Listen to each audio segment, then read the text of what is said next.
Paris, once celebrated as the city of light, is now burning with smoke protests and anger. The familiar picture of romantic boulevards has turned into a battlefield of frustration. French citizens are not just marching against rising costs of living not only because of immigration pressures, but also because they feel their nation is losing the global standing it once commanded. And at the very center of this storm stands President Emmanuel Macron, once hailed as the fresh face of France, now branded by many as a leader in decline. Less than a decade after taking office, Macron is being called by a chilling title, the President of Humiliation. Personal scandals have turned him into a punchline, while on the international stage, France's greatest legacy in Africa is collapsing piece by piece. The question is not only whether he can survive politically at home, but how a man who once promised renewal became the symbol of both domestic unrest and international failure. Meanwhile, in Burkina Faso, a country once dismissed as small and impoverished, a young leader named Ibrahim Traoré has flipped the entire board.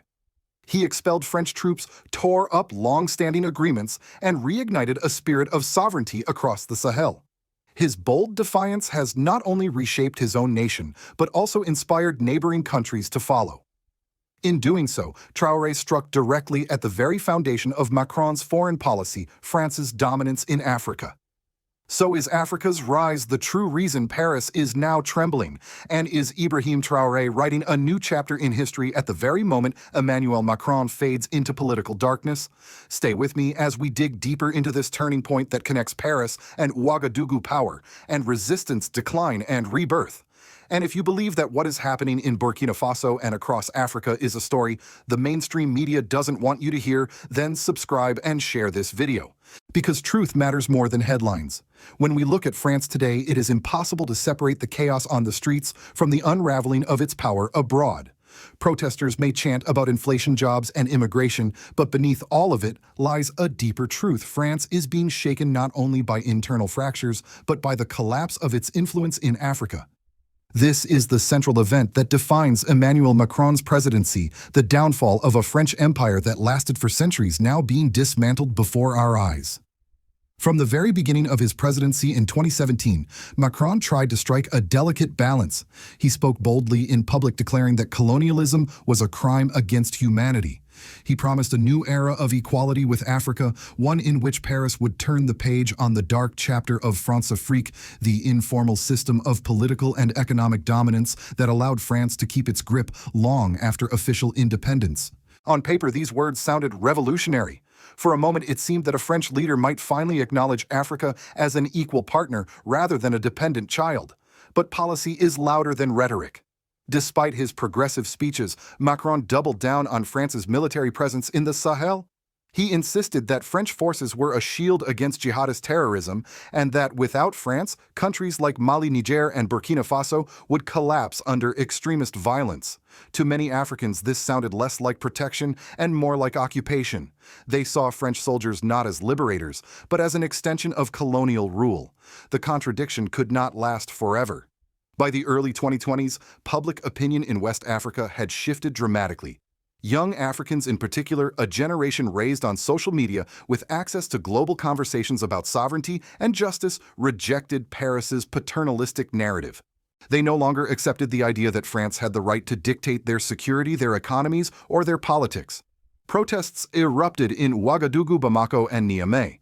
Across the Sahel, the cry grew louder, France must go. The turning point came in Burkina Faso. In 2022, a young army captain named Ibrahim Traoré seized power in a coup that stunned the world. At just 34 years old, he embodied the frustration of a new generation unwilling to bow to Paris. Traoré wasted no time. He expelled French troops from Burkina Faso, terminated decades-old military agreements, and accused Macron directly of humiliating Africans. His words carried the weight of history, but his actions carried even more. Burkina Faso went further. It began nationalizing parts of its natural resources, gold, oil, and other minerals that had long flowed cheaply into French and Western markets. It cut ties with French companies that controlled airlines and infrastructure. Suddenly, France's lifeline to critical resources and economic footholds in West Africa was under threat. Macron did himself no favors. In 2025, during a speech to African leaders, he made a statement that would become infamous. He claimed Africans had forgotten to say thank you to France for its sacrifices in the Sahel. To African ears, this was not just arrogance, it was an insult. It confirmed what many already believed: Macron's vision of partnership was never about equality, but about maintaining control. Traoré's response was electrifying. He shot back that Africans did not need lectures, they needed freedom, dignity, and their own path. His defiance inspired Mali and Niger, who soon followed Burkina Faso in cutting ties with Paris. Military bases that had stood for decades were dismantled. French troops, once seen as immovable, packed up and left. For Macron, this was not just a diplomatic defeat, it was the unraveling of France's entire identity as a global power. For centuries, Paris had treated Africa as its backyard, a source of resources and influence. Now, under Macron's watch, that backyard was slipping away.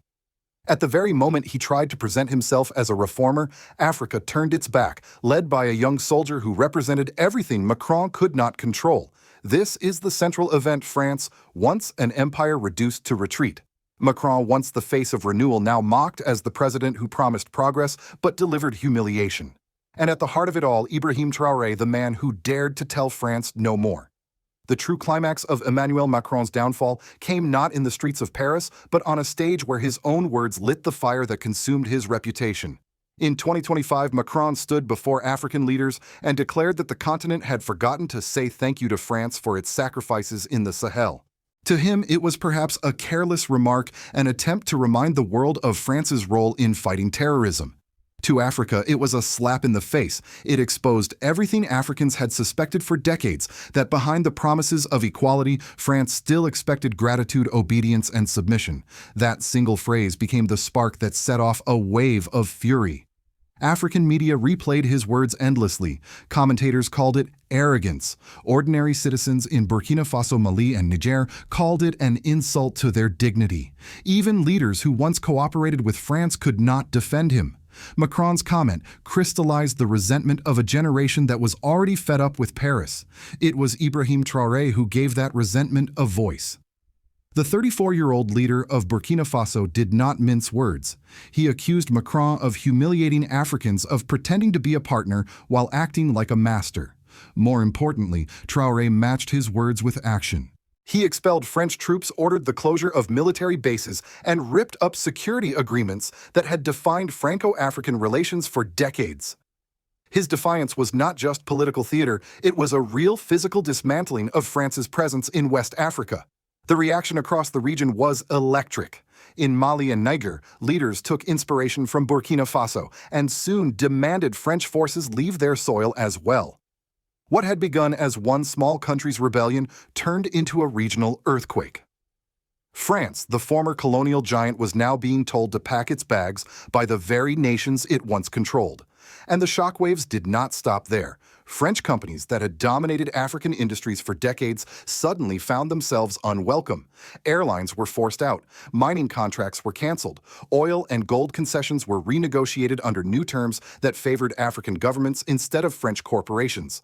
For the first time in living memory, Paris was not dictating the rules Africa was. In France, the backlash was swift. Macron's critics at home accused him of presiding over the greatest collapse of French influence since World War II. Newspapers ran headlines mocking him as the president who had lost Africa. Political opponents called him arrogant, naive, and incapable of defending France's interests. For a country that had long prided itself on its global role, the humiliation was unbearable. Meanwhile, international players wasted no time stepping into the vacuum. Russia and Turkey signed new agreements with Sahel states. China expanded its investments. Some African leaders even declared they would rather build their own security forces than ever again rely on France. The message was clear: Africa had options, and Paris was no longer at the center of them. The United States watched with unease. Washington had hoped France could serve as a stabilizing force in the Sahel, allowing America to focus elsewhere. But with Paris retreating, the U.S. suddenly faced a dilemma: step in and risk being rejected just as France had been, or stay back and watch Russia and Turkey gain ground. For the first time in decades, the West was no longer the default partner in Africa. What made the climax so powerful was not only Traoré's defiance, but the symbolism it carried. Here was a young man barely half Macron's age, standing up to one of Europe's most powerful leaders and saying, "Enough." His voice echoed the frustrations of millions, and his actions proved that the old order could indeed be broken. Macron's downfall reached its peak in this moment of confrontation. His words "thank you" meant to elevate France instead revealed the very arrogance that destroyed its empire. And Traoré's response, bold, unapologetic, decisive, became the rallying cry of a new Africa. This was the climax. A French president exposed, a young African leader celebrated, and an entire continent awakening to its own power. The reactions both in Africa and France left no doubt the age of Paris as Africa's master was over. The collapse of France's influence in the Sahel did not remain an abstract debate about foreign policy. It cascaded into everyday life, reshaping politics, economics, and society, both in France and across Africa. The consequences were immediate, tangible, and deeply emotional, a reminder that geopolitics is never just about governments. It is about people. In Paris, Macron's humiliation abroad quickly translated into unrest at home. Citizens were already furious about rising prices, stagnant wages, and mounting immigration challenges. Now they saw their president mocked internationally as the man who had lost Africa. To many French citizens, this was more than a diplomatic embarrassment. It was a blow to national pride. For centuries, France had defined itself as a global power. Losing its last stronghold in Africa felt like losing a part of its identity. Protesters on the streets waved banners, not just against economic austerity, but against Macron personally, calling him weak, arrogant, and disconnected from reality. Within the French political class, rivals circled like vultures. Opposition parties accused Macron of betraying France's legacy and failing to protect its strategic interests. His approval ratings sank.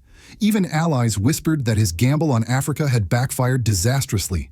What was meant to be a legacy of reform was now being written as a legacy of decline.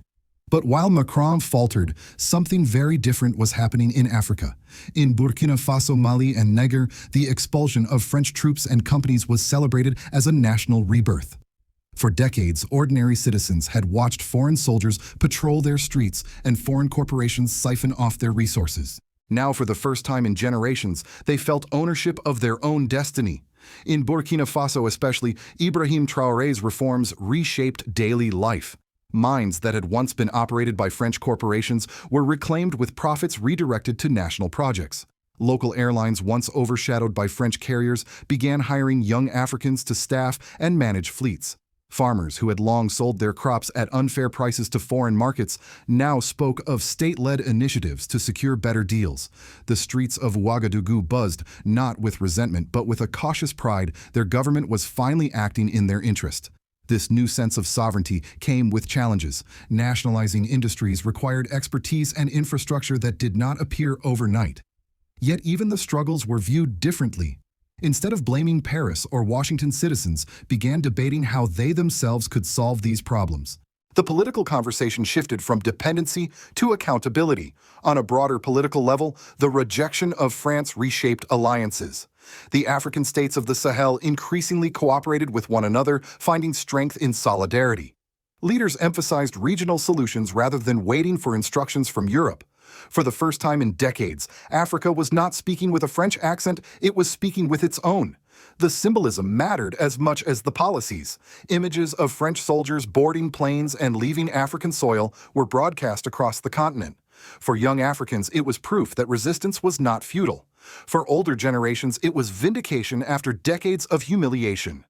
Across the Sahel, songs, slogans, and murals celebrated sovereignty with Ibrahim Traoré's name often painted alongside those of independence heroes like Thomas Sankara. Meanwhile, in France, the consequences deepened. With access to fewer African resources, energy costs rose. French companies that had long depended on African contracts faced layoffs. Politicians who once boasted of France's global reach were left scrambling to explain how the country had been eclipsed by Russia, Turkey, and even homegrown African initiatives. The humiliation was no longer distant, it was felt in French households, in rising bills and shrinking opportunities. The civil and political consequences were therefore twofold. In France, a loss of pride, resources, and stability. In Africa, a surge of dignity, hope, and responsibility. One nation's downfall became another's rebirth, and at the heart of it all was the symbolic reversal of roles. France, once the master, now on the defensive, and Africa, once the dependent, now in control of its own future. The fall of France's influence in Africa did not unfold in isolation. It sent shockwaves across the world, forcing Washington, Moscow, Ankara, and Beijing to rethink their strategies. For the United States in particular, the events of 2025 were a wake-up call. America had long relied on France to act as a stabilizing force in the Sahel, allowing Washington to focus its attention on the Middle East and Asia. But with French troops expelled and French companies dismantled, that safety net disappeared almost overnight. In Washington, policymakers found themselves facing an uncomfortable dilemma. Should the United States step into the vacuum left by Paris, risking the same rejection that France had endured, or should it stand back and allow others, especially Russia and Turkey, to fill the gap? Many American analysts warned that if the U.S. tried to assume France's role, it would meet the same resistance. After all, the anger was not only directed at France, it was directed at the entire Western system of dominance. To young Africans, Washington and Paris often looked like two sides of the same coin. Russia, by contrast, seized the opportunity with both hands. Moscow deepened its security and mining partnerships in the region, presenting itself as an ally against Western arrogance. Turkey followed a similar path, offering military cooperation and infrastructure investments. Even China, which had already established a strong economic presence, expanded its influence by financing new projects and signing trade agreements. The message to Paris and Washington was clear. Africa was no longer dependent on any one power. It had choices, and it was exercising them. Global media outlets framed the story in different ways. In Europe, headlines focused on Macron's humiliation and the collapse of France-Afrique. Commentators described it as the most significant geopolitical retreat for France since the Algerian War of Independence. In Russia and Turkey, the coverage was triumphant, portraying the Sahel as a new frontier where Western hegemony was finally being dismantled. In Africa itself, the narrative was entirely different. It was not about France's loss, but about Africa's gain. For many Africans, this was the long-awaited moment when sovereignty was more than a slogan, it was reality. The United States could not ignore these shifts. American think tanks began publishing reports on the Sahelian realignment, warning that Washington risked losing influence in a region critical for counterterrorism and resource access. Yet, there was also recognition that traditional strategies would no longer work. If the U.S. wanted a role in Africa's future, it would have to be on Africa's terms, a partnership, not an occupation. At the United Nations, African diplomats became more assertive. Backed by the momentum of leaders like Ibrahim Traoré, they demanded greater representation, a louder voice in global governance, and respect for their independence. What once seemed like isolated grievances now took the form of a coordinated push for reforming international institutions. For France, the global perspective was particularly painful. Allies who once relied on Paris to manage African affairs began bypassing it, negotiating directly with African capitals. Macron, who had dreamed of being remembered as the president who renewed France, was instead being remembered as the one who lost Africa. For the United States and the broader West, the lesson was sobering. The age of dictating terms to Africa was over. A continent once seen as dependent had shown it could push back against one of Europe's strongest powers and win. Ibrahim Traoré's defiance was not just a national story, it was a signal to the world that Africa was no longer playing by colonial rules. France is burning, but the flames are not only on the streets of Paris. They are also in the pages of history, consuming the last remnants of an empire that once stretched across Africa. Emmanuel Macron will be remembered not as the leader who renewed France, but as the one who presided over its humiliation. His downfall was not caused solely by protests or scandals, but by the defiance of nations that once lived in his country's shadow. Burkina Faso, under the young and fiery leadership of Ibrahim Traoré, became the spark that lit a regional revolution. By expelling French troops, reclaiming resources, and tearing up unfair agreements, Traoré shattered the illusion that Paris still held Africa in its grip. What followed was more than geopolitics. It was a rebirth of dignity for millions of Africans who had waited generations for the day when sovereignty meant true control over their land, their skies, and their future. But with every turning point comes a warning. History tells us that when empires lose control, they rarely do so quietly. France's retreat from Africa may provoke desperation attempts to cling to influence through covert operations, economic sabotage, or even political manipulation. The same forces that resisted independence in the 20th century may reappear in the 21st under new disguises. Africa's path will not be smooth. Corruption, foreign interference, and internal divisions still threaten to undo what has been gained. And yet the broader truth cannot be denied: the balance of power is shifting. For the United States, Europe, and the rest of the world, the message is clear. The age of Western dominance in Africa is coming to an end. Whether that end leads to chaos or to a new era of African-led development depends on the choices made today. For Americans watching this story unfold, there is another question. Can we truly respect Africa's sovereignty, or will we repeat the mistakes of France by demanding gratitude instead of offering partnership? And for Africans themselves, can leaders like Ibrahim Traoré resist the temptations of corruption and hold fast to the vision of independence, or will history repeat itself once again? This is not just about Macron or even France. It is about a world in transition, a world where Africa is rising and where its young leaders are no longer asking for permission to lead.